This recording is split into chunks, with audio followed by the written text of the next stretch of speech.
Hi guys, happy Tuesday. Hope you're all having a great week so far.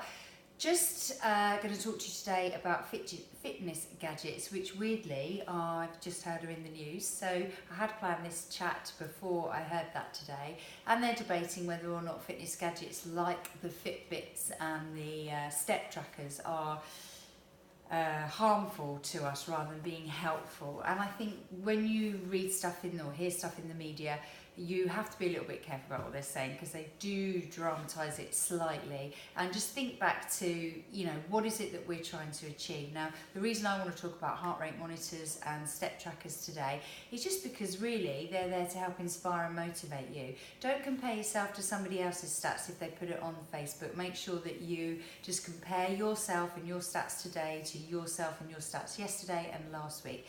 And remember this, that whatever tracker you use, I use an Apple Watch. I like to see my heart rate. I've used lots of Polar heart rate monitors in the past and I love those. So I like to see my heart rate because I like to know how hard I'm working at something, not just how far I've gone or how long I've been going for. And you have to remember, and I want you to remember, and part of this learning process, some of you have heard this before, is that within fitness we use an acronym called FIT, F-I-T-T, and it stands for frequency, intensity, time and type. So how often are you working out to achieve your goals? My recommendation for you is that we do little and often. Something is better than nothing, so we try and do a little bit every day. Intensity, how hard are we working out? Because if it is a bit too easy sometimes, then you won't progress, and you want your body to keep progressing and move forward. That's not to say that it's got to be super high intensity, but it does have to challenge your body a little bit. So, we do a lot of body weight exercises, and that's good because we're lifting something heavier than just a small dumbbell. But having said that, there are places for dumbbells, and using those as well to enhance what we're doing, working the body at different angles, etc., just helps with the intensity. Running a little bit faster, but doing it over a shorter period of time, all those kinds of things, because all of these areas of fitness can be adjusted to change and challenge within your fitness program. So frequency, how often; intensity, how hard; time, how long. So the harder you work out for, the less time you need to really work out for, because otherwise you might get into a situation where you're working out too hard for too long, either get yourself totally exhausted or get yourself injured, neither of which we want to happen.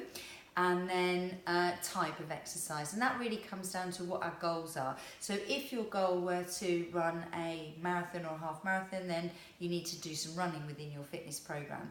If your goal was to be able to do 10 pull-ups, then you need to be doing some pull-up or pulling kind of exercises to train the body to be able to get you stronger to do that particular thing. So a little bit of specificity sometimes is important. For us, we have a rounded program where we look at strength, we look at cardiovascular fitness, we look at stretching, and we look at talking about things to do with our overall health, which we consider to be nutrition, so fluid and fruit and vegetables and all of the dietary stuff. And as well, we'll talk about sleep at some point, because that's a really important part of the overall program too.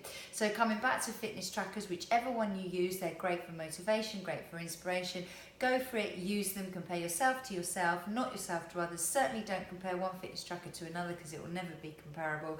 But use them as a little bit of motivation, but use it for all of those things. So if yours shows your heart rate, you've got a bit of intensity tracking in there, you've got a timer on there, and you've got a distance tracker on there which you can use too. And just try and keep moving yourself forward and bettering your performance as much as you can, even if it's by tiny amounts. That's all that matters. One last little parting thing, I won't go on for too much longer, but when it comes to intensity, if your fitness tracker doesn't give you that because you're using Map My Run or the health app on your phone, don't worry about it, because you can either take your heart rate at your neck, count it for 6 seconds, stick a 0 on the end. That'll give you roughly how many beats per minute your heart is beating. And if you're not sure how many beats it should beat per minute, then let me know and I will do a video or a little post on that if you're interested in that. The other way you can do it is how much you talk. So if you're walking or jogging or stepping or press upping, and you can recite and have a conversation or recite the alphabet from A to Z without a problem, then you're working in a fat burning low intensity zone.